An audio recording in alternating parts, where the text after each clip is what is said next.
I'm fine. Fine. How Are are you as you? optimistic? I'm good. I'm good. I'm pretty optimistic at how things are going. I don't. You didn't hear the beginning of the interview, but I started being optimistic when Trump made his crazy comments. I've said this so many times, the audience must be tired of it, but because I thought he's off ramping. But like as this develops, everything I'm seeing right now is both sides avoiding confrontation. There's been no one's really pushed the line too far. They're both focusing on a blockade, but there's a rearmament happening at the same time, and there's other people that are a lot less confident than I am. They're talking about the two sides being very far apart. Mhm. Where do you stand on all this and how this has all progressed, the negotiations since the ceasefire? Yeah, I mean, I guess they're going to meet on Thursday. Is that the latest that they're saying? There's going Yes, to be another in I assume in Islamabad, or is that where they're saying they're going to meet? Okay, again, yeah. yeah, you know, yeah, I mean, it's a good sign, and also it's a good sign that Iran has not tried to sink any ships, and the U.S. side of this so-called blockade is behaving cautiously. I think. I mean, they're not being super aggressive, and they're not particularly close in to where the Iranian ships are. But it's still not a lawful. Nothing about this war has been lawful or in compliance with any type of international code. This is a war of threats and bullying and bombing and more threats, and it's a three-way war. Well, four-way, really, if you count poor Lebanon. But you've got Israel with its own objectives, kind of participating through the back door in every single negotiation that the Americans have, not really openly attending them, but like Netanyahu said, he's got people in Washington who call him many times a day to let him know all the things that are happening. And then he instructs them as to what he wants to see. And you've got that meeting that they had that fell apart over the weekend. That could have been something. But you had the same Zionist real estate experts in the room, the same guys who negotiated, before when they got attacked. I mean, those guys are not trustworthy, and it's not that they're personally not trustworthy, but because of their shared experience in this Iranian process, they cannot be trusted, and they shouldn't be there. They shouldn't be there. And so the fact that they are there kind of gives you a little clue how really out of touch with reality the Trump administration is. And that means they're not really negotiating. If you really want to negotiate, you put your effort into it. And they have not done that. In fact, they've sabotaged any of these negotiations. So, maybe Thursday they won't sabotage. Maybe they will be able to move forward. I think the pressure on the U.S. from some of like China and European countries, it's got to mean something. Maybe that's what's pushing them into it. I don't really know. Can the US really afford to go back into war? And can Iran afford? Do you think either side can afford a war? Because the US, Well, obviously, the global economy was suffering yeah, and Trump is suffering politically. And on the Iranian side, obviously, they're getting bombed to oblivion. yeah. Well, in theory, Trump seems to think if this blockade actually helps him out, because he says all you guys that want to get oil can come into the Gulf of America and buy the oil from American oil dealers and refineries. So he seems to want to get in on high-priced oil, as America being an exporter of oil and gas too. So it seems like, he's kind of seeing what he likes that the Iranians are doing out of necessity, because they were attacked and they have no place to go. They are not an expeditionary warfare situation. That they were attacked and they're defending their territory and their people. But he seems to like some of the things that they've done, and he wants to adopt them. The fact that Iran has is making money, or was, with the fees for the transport of oil. The fact that Iran was making deals with other countries. Trump likes it. He wants to get in on that. He in fact, I think at one time he proposed, Iran and the Ayatollah and I will jointly tax the transit in the Strait of Hormuz. I mean, he really, and again, the fact that he likes it shouldn't have anything to do with U.S. foreign policy. That should be much more rational. But you see Trump responding to things. He's like a little kid. He sees something. Oh, that's cool. I'm going to do that. You know, the strait was open. Trump closed it. Or Trump affected it to be closed by the Iranians. The Iranians then profited from that to some extent. And now Trump wants to do the same thing. So he's got his own closure outside of the strait.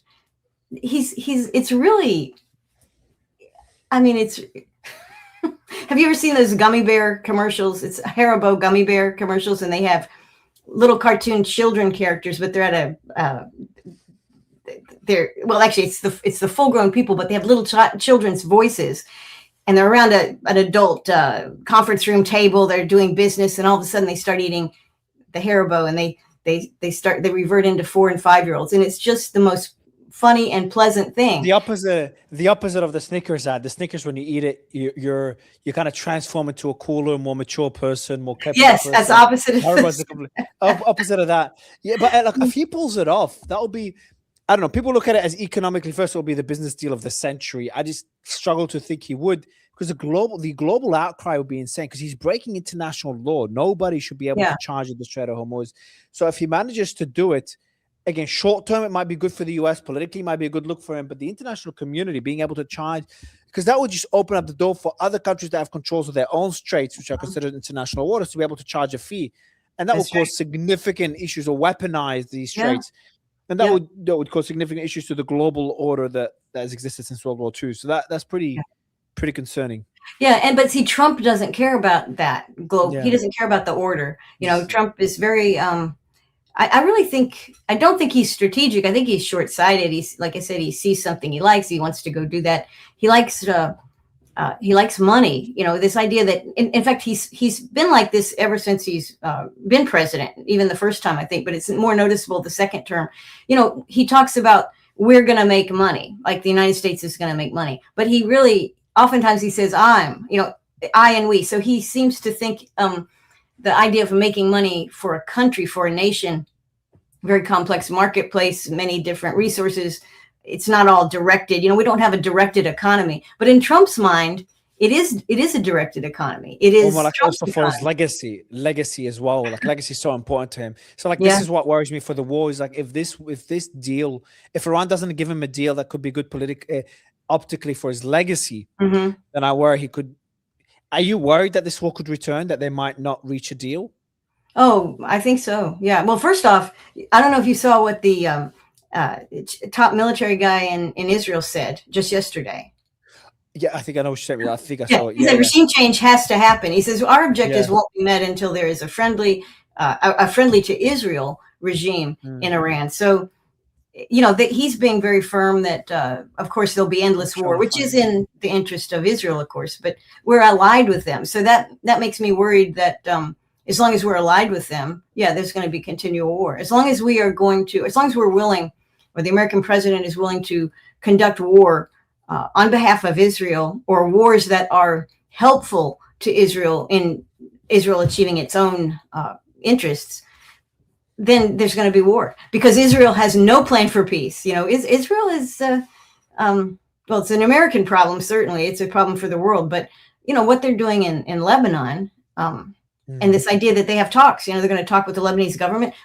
Under what basis would the Lebanese government be able to do anything other than submit to whatever the U.S. and Israel tells them to do? I mean, they don't have the military strength to respond.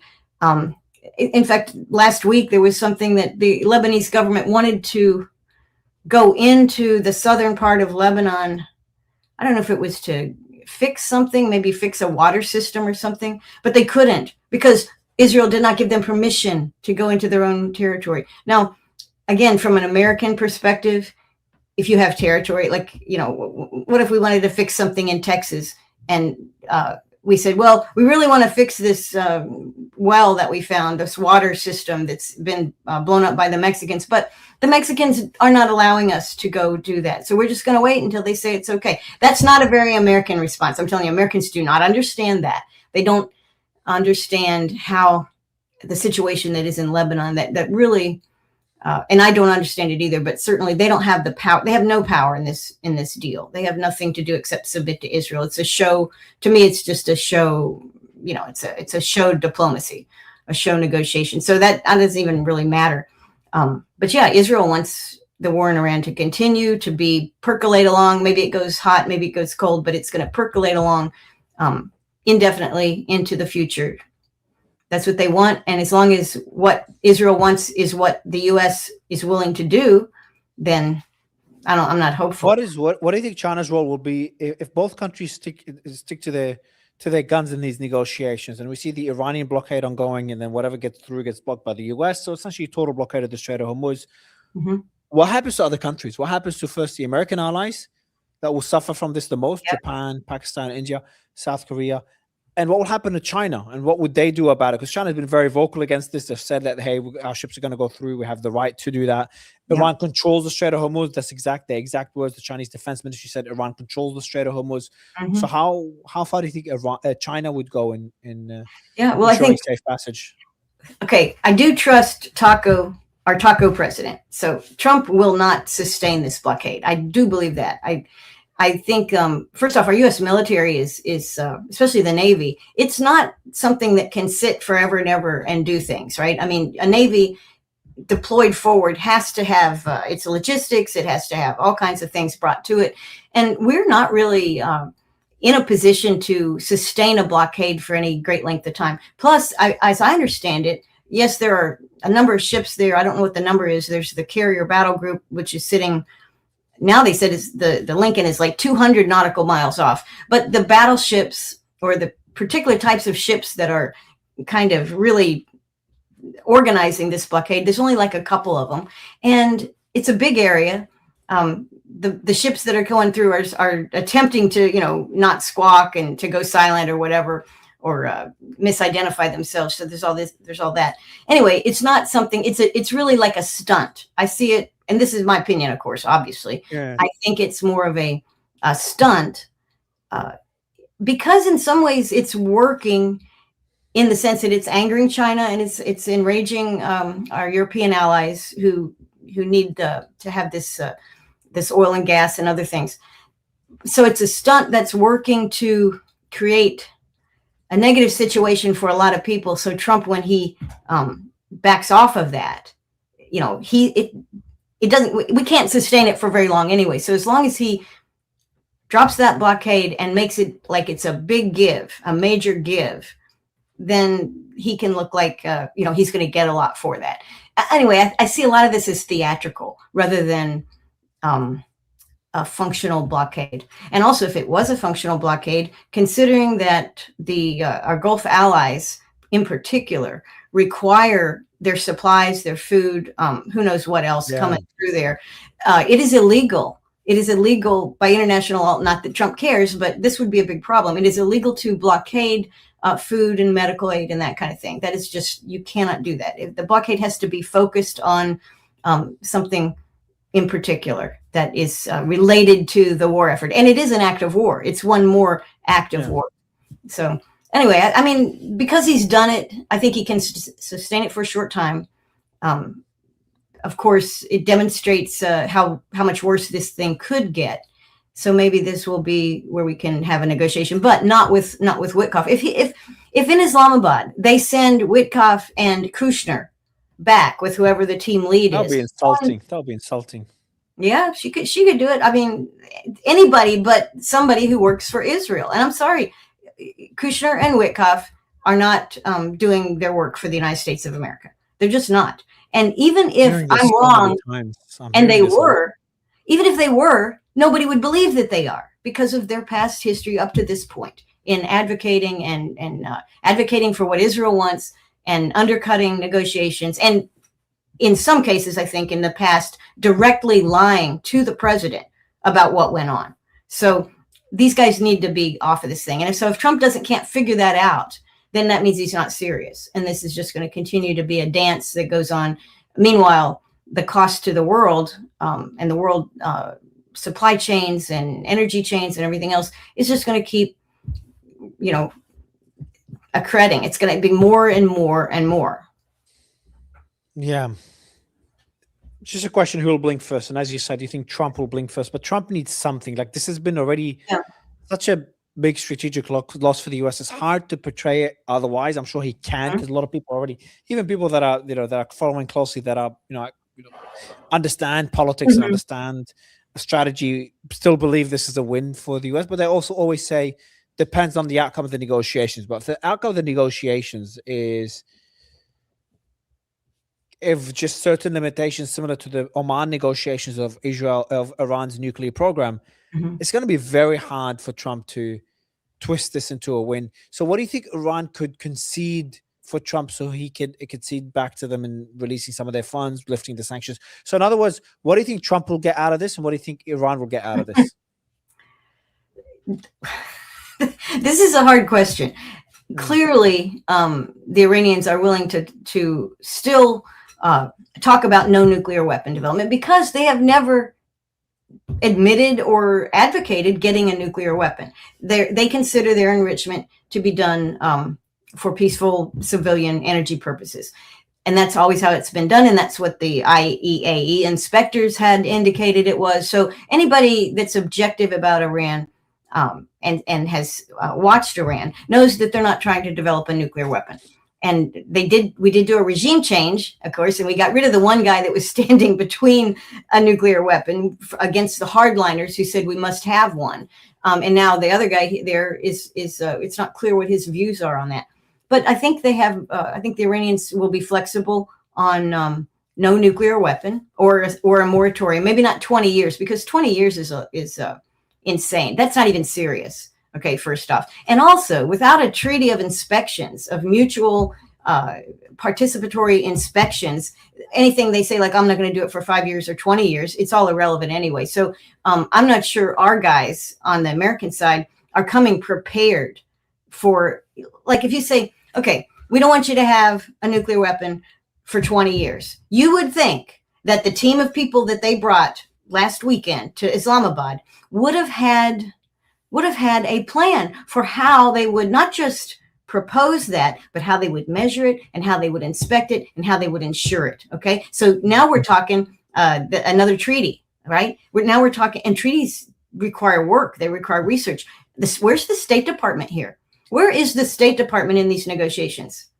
Vance doesn't work for the State Department, and neither do the two real estate agents. They don't work for the State Department either. So, if we are not going to even appear to be serious, then nothing's going to happen. But if the U.S. can come across as serious, I think nuclear weapons will be an easy give for the Iranians. They don't have one now. They're not developing one. And so to say they won't have one in a period of time under mutually agreed inspections or something like that, that would be an easy give.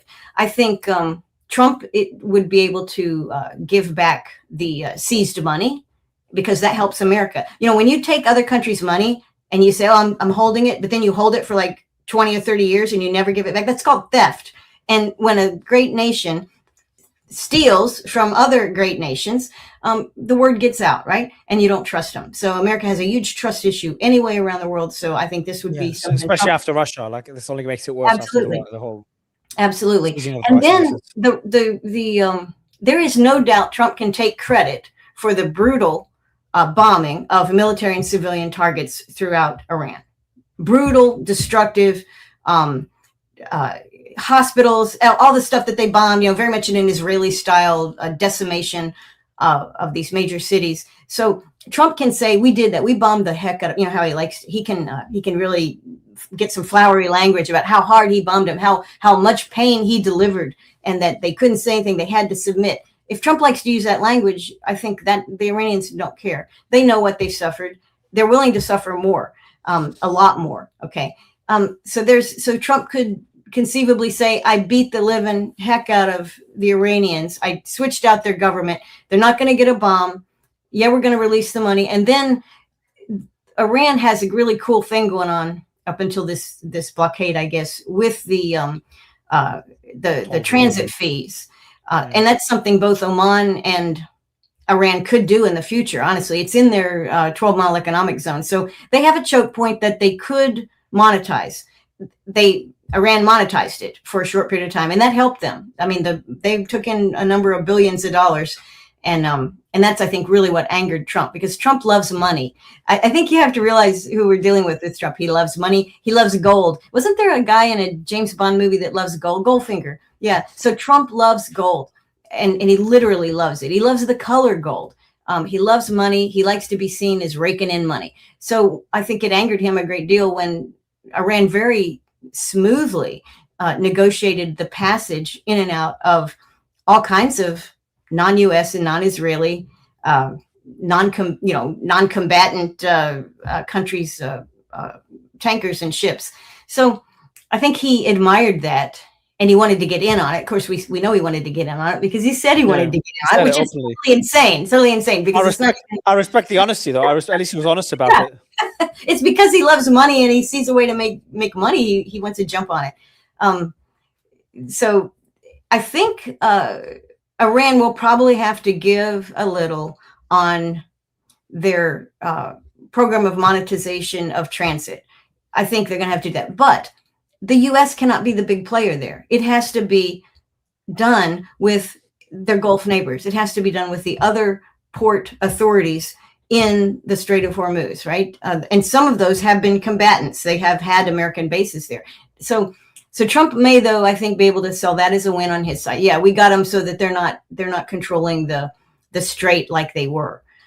Another thing that Iran wants that Trump may be able to give them very easily is a withdrawal of American troops out of the Gulf state countries. But that would, for legacy-wise and even optically, politically as well, that would be pretty disastrous. Not for his core voter group, not for MAGA. He promised he was bringing the troops home, that we would not be the world's policemen, and that we would not be. Yeah, so you can make the argument, say, look, we've destroyed Iran's capabilities. We don't need to be there anymore to protect the region. Yeah. The Gulf will be shutting themselves. He can sell it. He can sell it, and actually, he's going to need to sell something because he wants to increase the Pentagon's budget to 1.5 trillion, and he wants the Congress to approve a bunch of money for the cost $2 billion a day and counting that this war has been, this war that he didn't even consult Congress on, and it's a very unpopular war here in the United States. So he needs something. He needs to throw a bone to Congress, and getting rid of some of these bases, which are already unoccupiable in some cases. That would be a really good thing. So I think Trump has the Gulf, though. What happens to the Gulf? What is their alternative now? Is it just they have to build a better relationship with Iran? I think so. And I think that was already what we were seeing. There was a rapprochement between Iran and Saudi Arabia.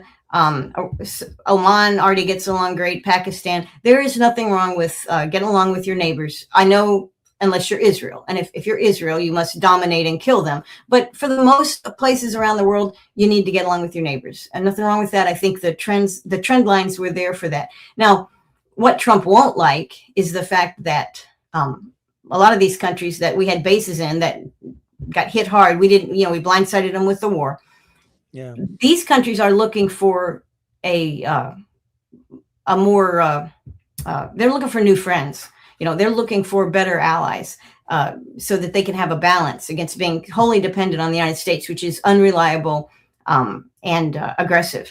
So, this will change. I mean, this is something, but Trump doesn't care about that, and American people don't care about it. So ultimately, if the U.S. has a smaller footprint in the Middle East, that is a win.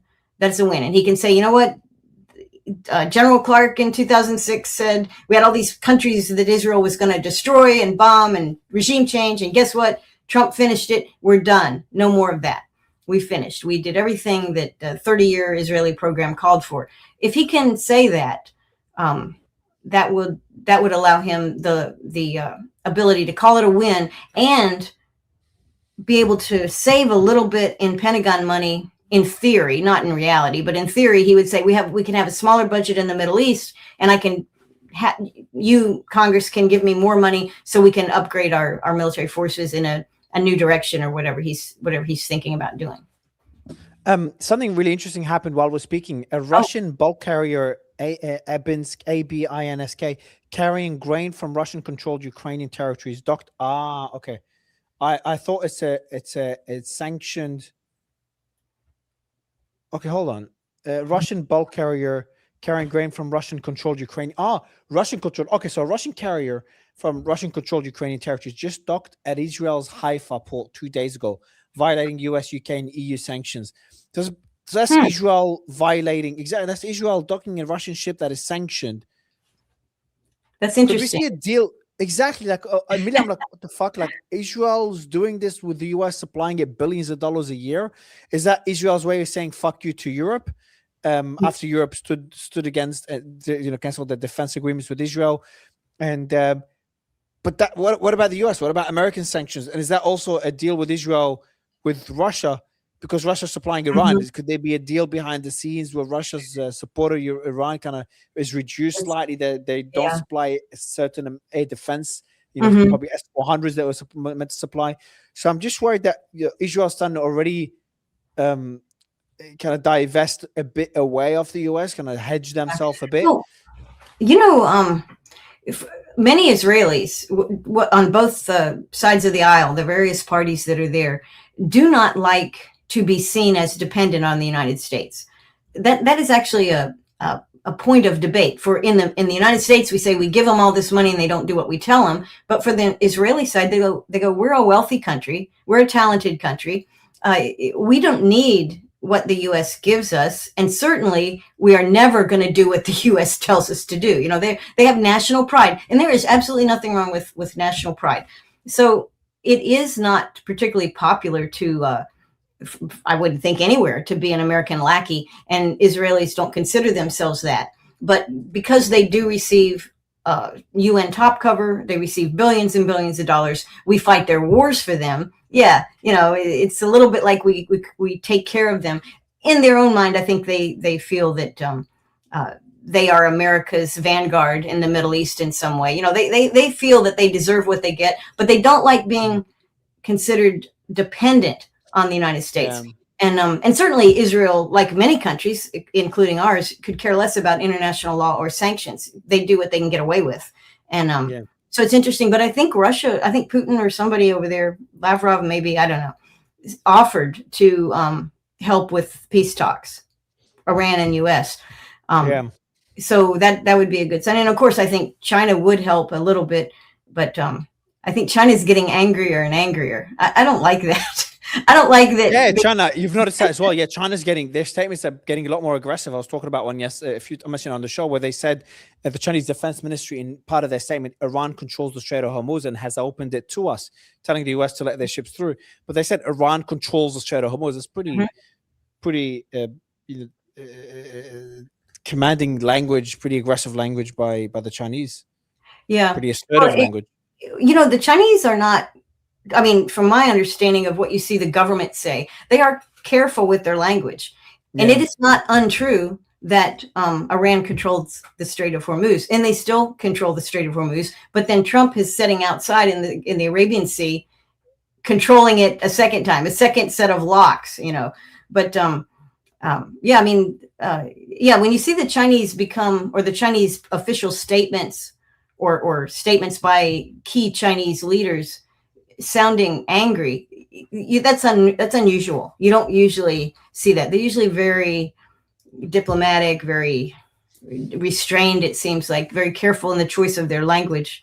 And again, the whole world is suffering. The longer this goes on, if you take 45 days or however many it's been of real interruption of energy, gas, oil, gas, helium, fertilizer, potash, you name it. And certainly the disruption of the financial businesses and other businesses that take place in like the UAE and Saudi Arabia and Kuwait and all these, the cost keeps adding up. And it's not like, if it goes on long enough, big businesses are going to find alternatives to do their business. And so they may not all come back to the region. So this is extremely costly. Trump's vanity, and this is in many ways, this war is about Trump's vanity. It is very costly, not just to Americans who don't want to pay $4.50 a gallon for gas. It's the whole world that is being impacted. And it's also illustrating the stupidity of most of his tariffs because he's had to lift them and then re-threaten them. And, it's just, who would want to deal with the United States? We make things so much more complicated than they need to be. Yeah. agree. Karen, I'm just seeing a comment just came in by Smotrich. I'm going to read out that comment for you as we wrap up. On the eve, I hate this person so fucking much. You have no idea. So as you know, Mert is criticizing the settlements on the West Bank. Smotrich says the following: on the eve of Holocaust Remembrance Day, of course, whenever they do something wrong, go back to the Holocaust. Every freaking time. They don't understand how tired the global community is of this. On the eve of the Holocaust Remembrance Day, the German Chancellor should bow his head and apologize 1,000 times on behalf of Germany, rather than daring a preach of morality to us on how to conduct ourselves against the Nazis of our generation. Of course, let's call Palestinians Nazis, because why not? Who murdered, raped, slaughtered, and burnt women, the elderly, and children in the most horrific massacre perpetrated against the Jewish people since the terrible Holocaust. Fair. I agree with that statement. It does not justify what you're doing in the West Bank, because the West Bank did not conduct October 7th. It was Gaza. We will not accept instructions from hypocritical leaders in Europe, a continent that is once again losing its conscience and its ability to distinguish between good and evil. Mr. Chancellor, the days when Germans dictated Jews, oh my God, man, when they were permitted or forbidden to live are over and shall not return. You will not force us into ghettos again, certainly not in our land. Our return to the ghettos, our return to the land of Israel, our biblical and historical homeland, is the answer to anyone who tries to destroy us, and we do not apologize for it a single moment. I'm Israeli child. I just despise that person so much, so much. I just hope Israelis wake up to how despicable that man is. Honestly, I'm not going to use that language. It's just so upsetting. It is. He has a very devilish way about him. Also, he has a very casual and the things that he says and the way he says them is if they're so innocent, and yet the words that he says are so brutal, and it's pretty bad. But yeah, I think people in Israel are also pretty sick of Ben-Gvir and Smotrich as well. They understand. In fact, I think the Israelis understand a lot more than maybe critics of Israel give them credit for, and I'm certainly a critic of Israel, so I don't give them credit, but they are smart people, and they have chosen to live in Israel. They didn't have to. They chose to live there. And of course, they live the way they live, and they beat up on everybody. They steal and run the law for their benefit. They vote in things like we can kill the Palestinians in our detention simply with a judge saying that they will be killed without trial. And they will kill them. I mean, they will do that, and they will say this is good for Israel. But for all of that evil, I think that they are smart enough to realize that in the bigger picture of the world, their leadership right now, all these guys you mentioned, and Netanyahu on top of him, and others, these guys are ruining it for Israel. They are ruining everything for Israel. The whole world hates Israel. They didn't hate Israel before. Most of them couldn't care less. But now they hate them, and they hate them because of Gaza, because we watched what they did to Gaza. We are seeing what they're doing in South Lebanon. They have told the Lebanese, we are going to make it look like Gaza, meaning that they actually are quite proud of what they've done in Gaza, but the rest of the world hates them for it. So you've got that. Then you've got the fact that the United States, which is really not Israel, but we seem to work for them. That causes a lot of problems in the United States. As you can see, the younger generations despise Israel and will not, Israel's benefits from the United States and their support that they get are not going to be around in 30 years. And they probably won't be around in 20 years, because the people coming up who will be in Congress, the people that will be voting for people, the attitudes of Americans are going to be very, very different than what they were in the past 20 years. So that change is happening. Nothing you can do about it. Charlie Kirk, dead or alive, it makes no difference. The trends are happening. So this is not good for Israel as a Western-oriented country, because even if our empire collapses and fades, we are still going to be a major country in the West. So we will have our Western friends and allies. And Israel should be one of those, but they're ruining that relationship with America. They know it.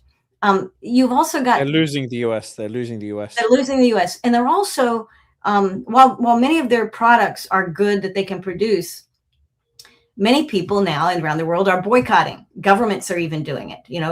Is the aid that Italy gives automatically renews it. No longer. She suspended the automatic renewal to aid to Israel.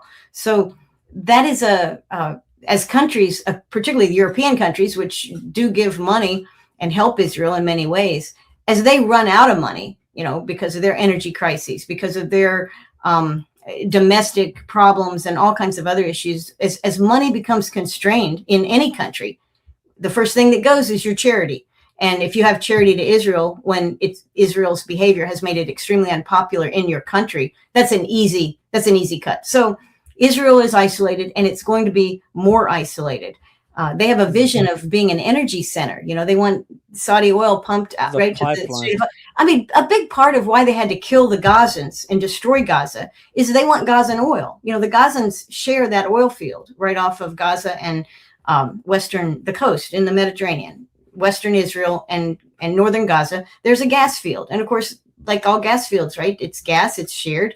They don't want to share it with Gaza, and they're not going to develop it if Gaza gets anything out of it. But what's a good way to solve that problem? Let's kill all the Gazans, move them out, pave it into a parking lot, and then we have all the gas for ourselves. We don't have to negotiate, share, argue, and it makes us wealthy. It gives us an ability to survive into the next century.